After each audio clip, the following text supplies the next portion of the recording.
2026. A new year, and for many, a new starting line. But real change doesn't come from loud resolutions. It comes from quiet systems. Today, let's talk about how to change your life in 2026. One step at a time. Section 1. Understanding change. Most people believe change happens through big goals and sudden motivation. But the psychology says the opposite. It says small habits, small wins, small judgments.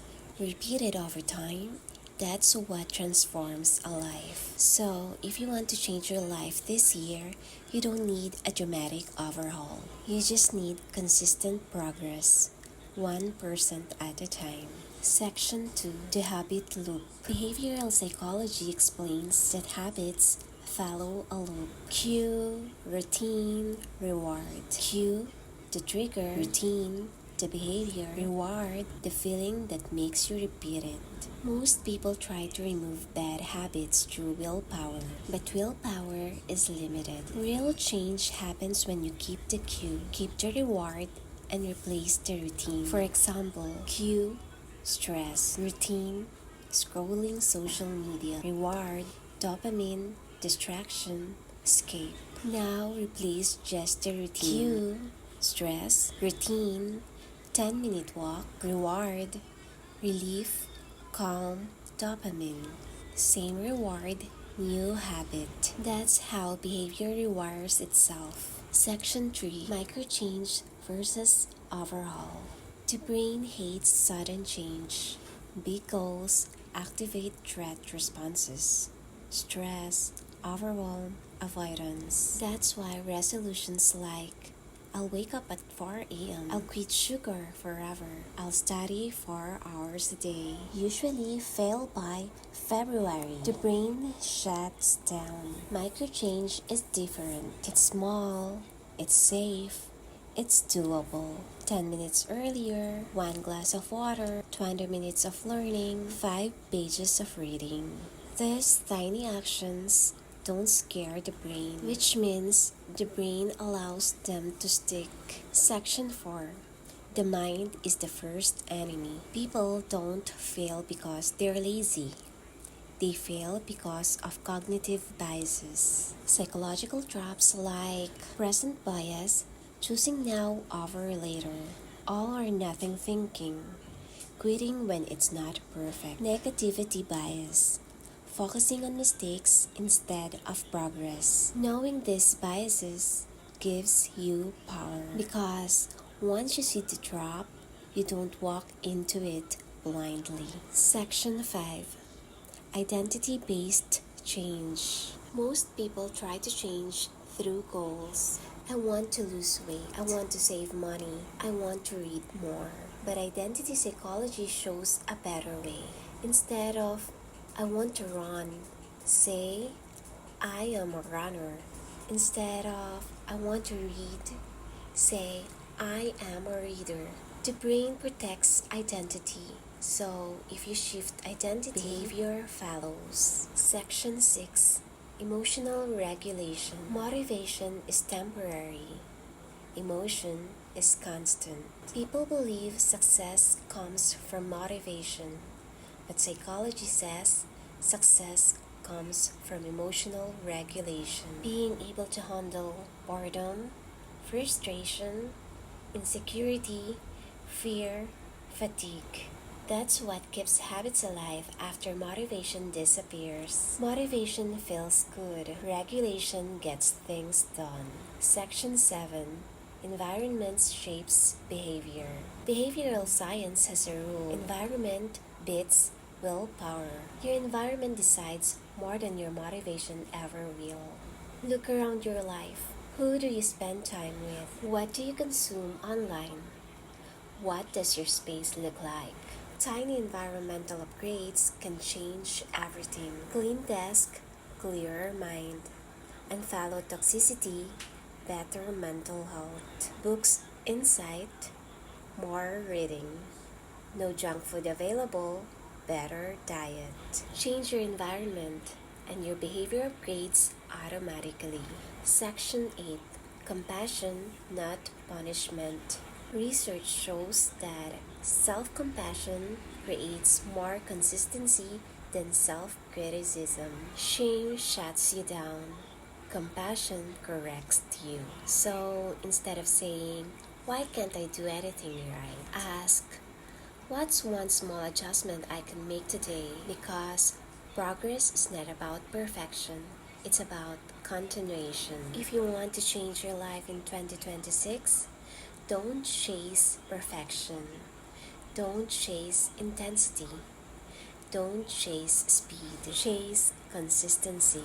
One habit at a time, one boundary at a time, one skill at a time, one decision at a time. Change isn't loud.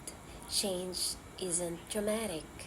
Change is small, subtle, and psychological. One day, you will look at your life and realize you're not escaping it anymore. You're building it one step at a time. And here's the part most people don't want to hear.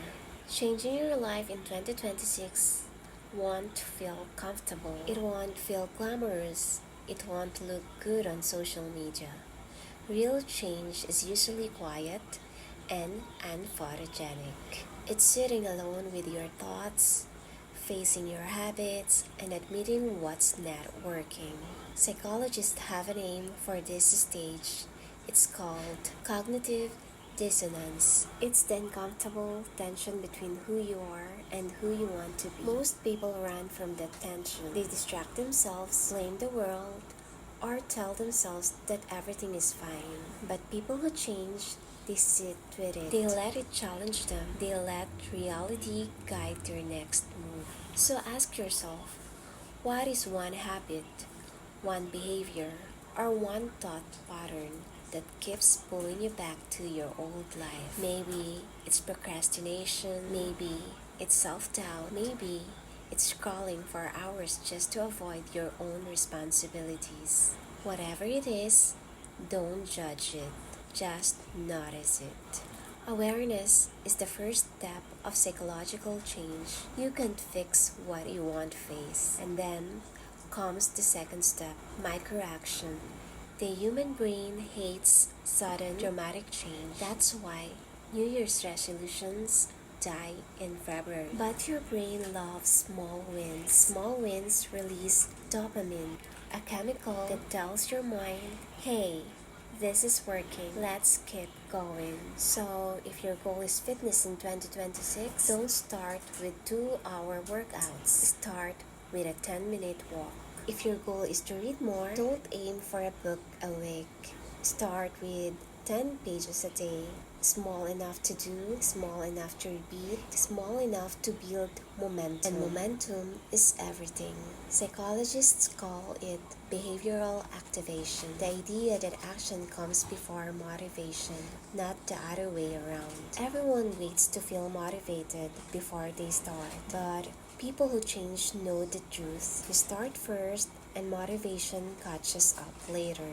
Even when you're tired, even when you don't feel like it, even when your inner voice tells you that you will fail. And speaking of that inner voice, let's talk about it. Your inner voice can be your enemy or it can be your coach. It depends on how you train it. Negative self-talk builds anxiety, and anxiety freezes action. But realistic, encouraging self-talk builds confidence, and confidence fuels action. So, in 2026, practice talking to yourself the way you would talk to a friend. You wouldn't tell a friend, "You're useless, you'll always fail." You would say, "It's okay, take it step by step." Give yourself the same kindness. Now, the third step, identity shift. The deepest form of change isn't about habits, it's about identity. Psychologists discovered that people change permanently when they stop trying to act differently and start trying to be someone different. For example, instead of saying, "I'm trying to be healthy," say, "I am a healthy person." It seems small, but your brain responds differently. Identity shapes habits. Habits shape outcomes. And here's the last piece for now. Environment design. Your environment either supports your change or sabotages it. If you keep snacks next to your bed, you will eat them. If you keep your phone on your desk, you will scroll. If you surround yourself with people who complain, you will complain. Design your environment to make good habits easy and bad habits difficult. It's not about willpower. It's about psychology. So, if you want 2026 to be different, don't wait for motivation. Don't wait for the perfect moment. Don't wait for someone to save you. Change begins with awareness, microaction, identity, and environment. One small step at a time. And the beautiful part, you don't have to transform your whole life at once. Just change the direction. Because direction matters more than speed.